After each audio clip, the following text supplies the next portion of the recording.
Look. Come here. Come closer. Come here. Guess who we're talking about today? Me? GONGAGA. Hello everyone. For those of you who aren't new, welcome back to my channel. For those of you who are new, hi, I'm Jazzy Op1. I'm an illustrator, graphic and motion designer, a small streamer, YouTuber, and just a fan of being a fan of things. Today we're going to be talking about Mr. GONGAGA himself, Zack Fair. Zack is one of my personal favorite Final Fantasy VII characters. I just love how he's written, I love his personality, and he's such an integral part of Cloud's story as well as the lore of Final Fantasy VII as a whole. Without him, Final Fantasy VII would not be the same, and this includes Cloud's survival in his teens, his perspective on things, his character development, as well as Aerith's. Although he wasn't initially part of the OG scenario, Zack was created to add a little bit more background to Cloud's history, as well as serve as a previous love interest to Aerith. Some previous iterations you may have heard of include Sephiroth and Aerith being love interests or siblings. Zack is a huge positive influence to Cloud's life as well as Aerith's for as long as he was able to be present in their lives. He also has made an impact on other characters we know. Today we're going to have a brief rundown through Zack's history, his personality, his impact and influence on some of the Final Fantasy VII characters, and what his role is in the remake trilogy. I tried to condense this as much as possible while still trying to make sense, so anything I don't mention history-wise, I advise you to refer to these sources, which some I've already put in my previous video, but if you want to learn more. And just a disclaimer, part of this video is opinion based on how I interpreted Final Fantasy VII and the compilation, but when it comes to talking about Zack's history and his history with the other characters, I will be stating factual things that happened and were said. Also, spoiler warning too, if you don't want to get spoiled and want to experience things on your own, don't watch this, but if you especially want to learn more and get a good understanding of who Zack Fair is, please keep watching. Okay, let's get right into talking about Zack's history pre-remake. Zack Fair was born out in the country in the year 1984, specifically the town of GONGAGA. Me? GONGAGA. Me? GONGAGA. This is GONGAGA! It never gets old, at least for me. Zack had childhood dreams of joining the elite military division of Shinra Electric Power Company, Soldier. And so at the age of 13, he left for Midgar in 1997 without even telling his parents, but he does send a letter to them later on.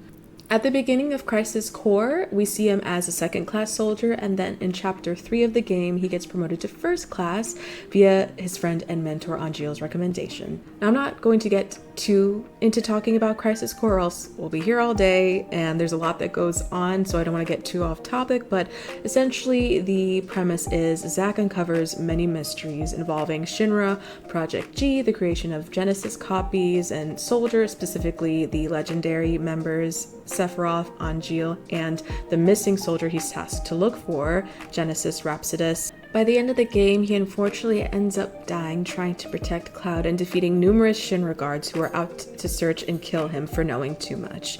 And we'll touch more on this later.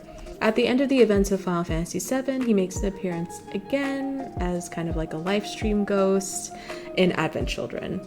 There's a specific scene I really liked in Advent Children Complete where we see a patch of flowers grow right where Zack fell during his last stand. And then Cloud mentions to Denzel it's a place where a hero began his journey. We also see him physically at the end of Advent Children, along with Aerith leaving the Sector 5 church. Now on to Zack's personality. Zack is a loud, extroverted, extremely optimistic, and overall kind person. Like Aerith, he seems to have no trouble making friends. He's a person who will persevere with sheer will and determination, wanting to always protect his honor.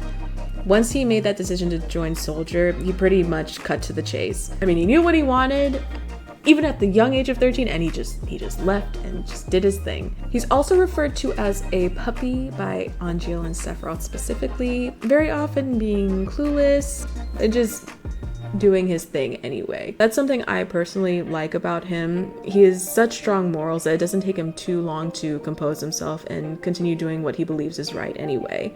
He's merciful and tries to see the good in people, especially in the people he's close to, before initiating violence as a last resort. As I've mentioned, with his talent and hard work and the help of his friend and mentor Angeal, he ends up becoming first class, showing how dependable and how much of a strong swordsman he is.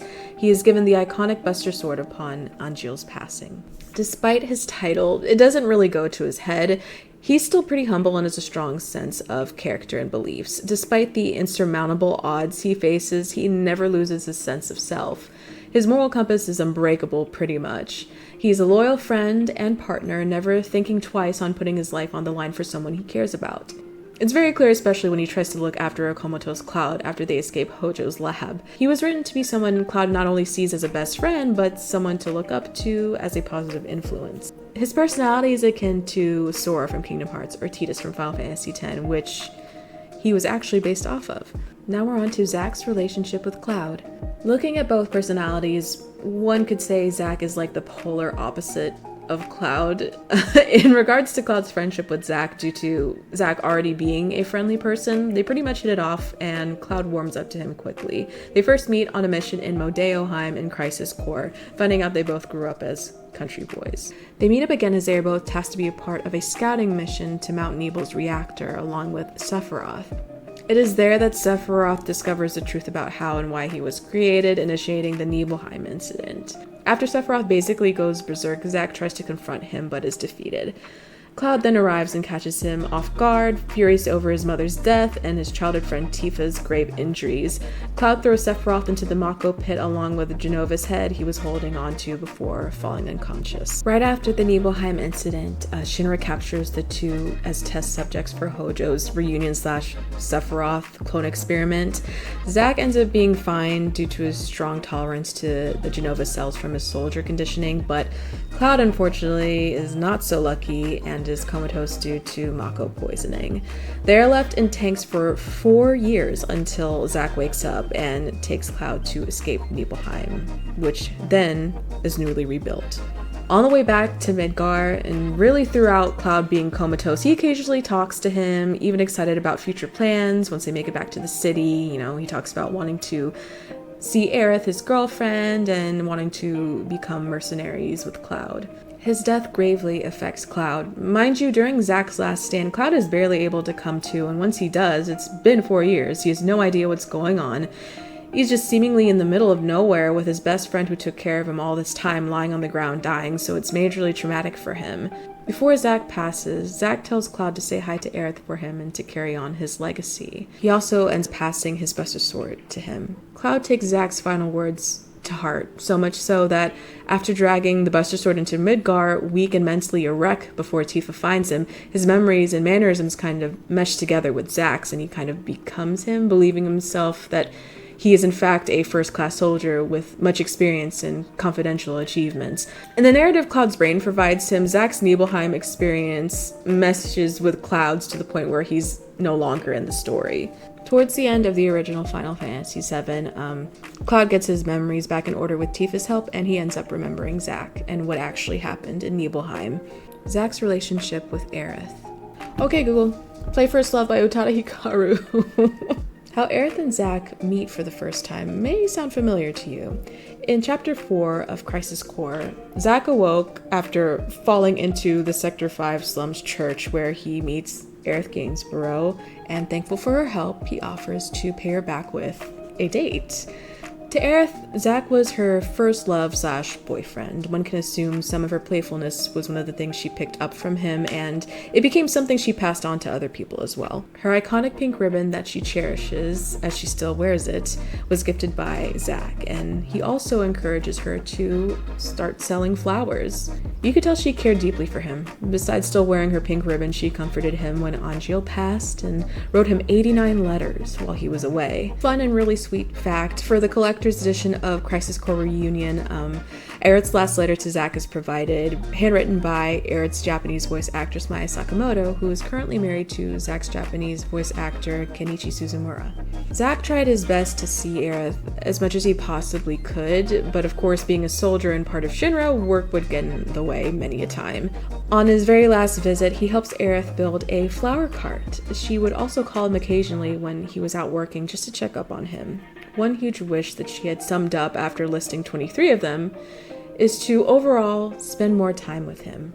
As we come to the end of the battle during Zack's last stand, we see before he passes, he thinks of Aerith. Man, I just want everybody to be happy. Like, simultaneously, we see Aerith at the Sector 5 church, and it seems Aerith could feel and tell through the live stream that Zack had passed away. I'm not entirely sure though, and we'll talk about this more later because it doesn't seem she knows that Zack's dead in the remake trilogy. But one reason I surmise she could feel something happening is because a very similar situation happens when Elmira's husband dies, and Aerith knows ahead of time before they're informed officially. She also admits to Cloud that upon meeting him, he reminded her so much of Zack, having the same eyes, certain mannerisms, being soldier first class, and even falling into the church probably gave her a chill of deja vu. I'll talk more about Aerith and Zack during Remake and Rebirth a little later though. Zack's relationship with other characters. So let's start this section off with talking about him and Yuffie. During his mission in Wutai, Zack meets Yuffie as a young child. She tries to confront him with violence and he plays along before she runs off. That whole interaction was so adorable. Throughout Crisis Core, she's determined to steal his materia as she emails him occasionally trying to ambush him. She briefly mentions Zack during her date at the Gold Saucer with Cloud, and there's a nod to Yuffie and Zack first meeting when she tries to play fight with Cloud and he kind of reacts the same way Zack did back in the day. Tifa and Zack also interact shortly as she is hired as a guide for him and Sephiroth as they investigate the Nibelheim reactor. In the dialogue, you could tell she was wondering about her friend Cloud since she expected him to also be a part of Soldier, not knowing Cloud was actually one of the Shinra guards nearby. Although their initial interactions were generally positive, due to her hatred of Shinra and Soldier, as Sephiroth had just killed her father and burned her hometown down to the ground, she refuses help from Zack after getting injured by Sephiroth. As you could probably tell, Zack is a really likable guy, so much so that the Turks like him. During the investigation on Genesis, Zack works with the Turks, most notably Sung and Cisne. Privately, the Turks were also tasked to keep an eye on him. They don't treat him poorly per se. Most interactions are professional and generally positive. Cisne grows friendly towards Zack, sending him emails about the state of Shinra to keep him informed, even protecting him from future harm/conflict with the Turks and Shinra at times. She even lets him know that him and Cloud are being chased after by Shinra during their escape from Nibelheim. Post-Crisis Core, we learn that she leaves Shinra and currently stays in GONGAGA to become a leader of the Youth Coalition, keeping her promise to Zack to watch over his parents. As a respectable colleague, Sung is aware of Zack's relationship with Aerith, and as Sung keeps tabs on her for Shinra, he's also entrusted by Zack to look after her. And with the knowledge of the letters she's written to Zack over the years, Sung tries to locate and save him with the other Turks before the Shinra army finds him. He ultimately fails, and that moment weighs on him as he was planning on giving Zack the rest of Aerith's letters. Now finally we're on to talking about Zack Fair and his current role in the remake trilogy, along with my thoughts and possible theories. As everyone can clearly see, Zack is back. In Remake, we get a clue of there being multiple timelines when we relive Zack's last stand, and instead of what most of the fandom knows to have happened, he ends up surviving. He finally makes it to Midgar with Cloud in tow, determined to reunite with Aerith, unfortunately nowhere to be found at that point. And this is all happening right after the main party defeats the Whispers and changes fate. Throughout Remake, up until a certain point in Rebirth, anytime Zack's name would be said, it would trigger a Mako headache for Cloud, and sometimes his name would get muted out. He starts to remember Zack once the party is in Nibelheim. However, he still misremembers Zack's role during the Nibelheim incident. He remembers they were friends, but he thinks Zack died getting carried away by rapids after the group falls into the river. All the while, just like the audience, in a separate timeline, Zack's trying to make sense of things after surviving the battle with the Shinra troops. What's going on here? What in the hell is going on? He's determined to wake up both Aerith and Cloud despite his confusion. Like Aerith, he's determined to defy fate and take control of his future, and tells Biggs as such as he becomes fast friends with him. He slowly starts to realize he's in a different world / timeline, considering what Biggs tells him about Cloud, and how it wouldn't have made any sense considering what Zack and Cloud both went through, and how Marlene, upon interacting with Aerith, got to see a future where Cloud attempts to save Aerith from Sephiroth's sword. During the last set of boss battles in Rebirth, Cloud and Zack both reunite briefly to fight Sephiroth together. Once the full battle is over, he's hopeful that the worlds and timelines will converge again so that he can see Cloud and Aerith one more time. So, ever since Zack's return, people have been wondering what his big role is in all of this. Quite simply, I think, along with Aerith having traveled to different worlds and timelines, they'll be able to help the main party in a big way, as well as give Cloud the closure, comfort, and reassurance he really needs for his mental health after Tifa helps him get his memories all sorted out. I also feel like this is a chance for Aerith to get closure as well. Throughout the remake trilogy, we don't see our Beagle timeline Aerith interact with Zack at all, even through flashbacks. And the current Zack, who's alive, has only been able to interact with the Aerith in the timeline he's mostly been in, the Terrier timeline, which isn't much due to her being comatose just like Cloud. But we do get some hints that another Aerith may be helping him travel through the different timelines, and in our main timeline world, Aerith has occasionally referenced him, showing us that he's still in her thoughts. And in regards to the ending of Crisis Core, where we see Aerith at the church, feeling something's wrong through the live stream as Zack is dying, I think in Remake, she may have forgotten that he passed away, or maybe doesn't want to come to terms with it. Since once Aerith and the gang defeat the Whispers and defy fate at the ending of Remake, all of her memories and possible prior knowledge of the future goes away, making the white materia she currently had with her clear. And it's possible that memory of feeling Zack's passing went away too. But I'm not too sure about it. Hopefully it's cleared up in the next game. But every time she mentions Zack post his last stand, you can see that she gets a little sad or has like a wistful look on her face or tone of voice. This could also explain why we take some time in GONGAGA to meet Zack's parents. And we get a little hint as to what Aerith and Tifa talk about. They're clearly talking about Zack and Cloud's misremembering things during the Nibelheim incident. During both of Cloud's gold saucer dates with Aerith and Tifa, they both actively try to avoid the subject of Zack when talking to him. So that's really interesting to me. It's possible that for a short time, our Aerith, not the omnipresent Aerith who is actually helping Zack traverse the worlds and timelines, I think she's forgotten that Zack has died, and she was hoping to find answers by talking to his parents. It also seems she may be in denial that Zack really did care about her and kind of uses he speaks to a lot of girls as a way to cope. Or maybe to just not upset his parents, since she doesn't know where he is either. One viewer commented on my last video that they felt the Beagle Aerith may have realized Zack is still alive upon touching the live stream during the boat scene with Gina Tak, which I thought was very interesting. So upon making this video and rereading On the Way to a Smile, which led to further reflection and research, my thoughts on the Rebirth ending and timelines in general has shifted a bit. I do not believe there's like a multiverse in the way that we think. A lot of it has to do with the live stream and the journey of the soul,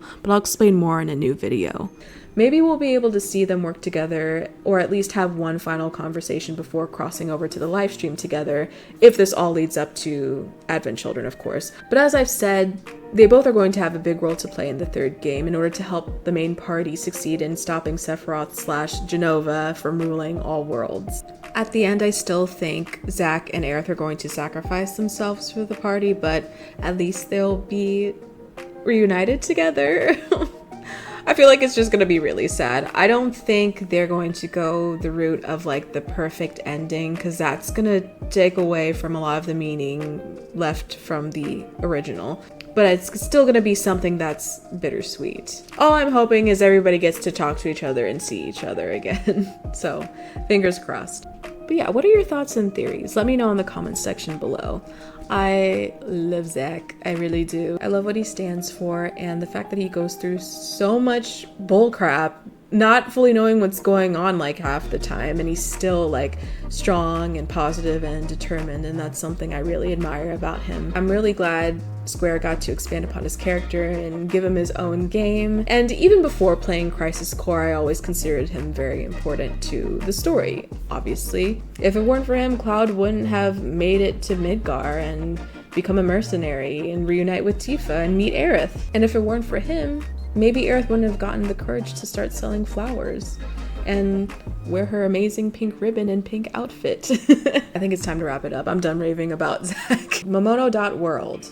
Zack at a Zaxby's. Zack Attack. That's what the shirt is called. He has different titles for each of the t-shirts, and this is called Zack Attack. I hope you guys enjoyed this video. If you did, please leave a like and subscribe if you want to see more of me. I go live on Twitch Wednesdays and Saturdays, and I like to make compilations of my playthroughs for YouTube. Thank you guys so much for watching. Don't forget to laugh and take care. I'll see you next time.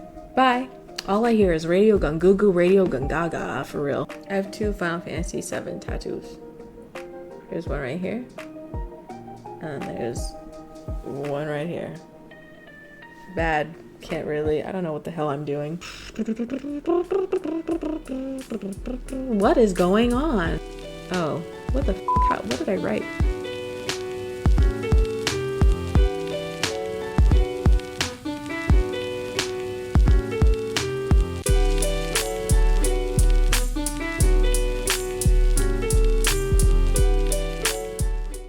Me? It's free real estate.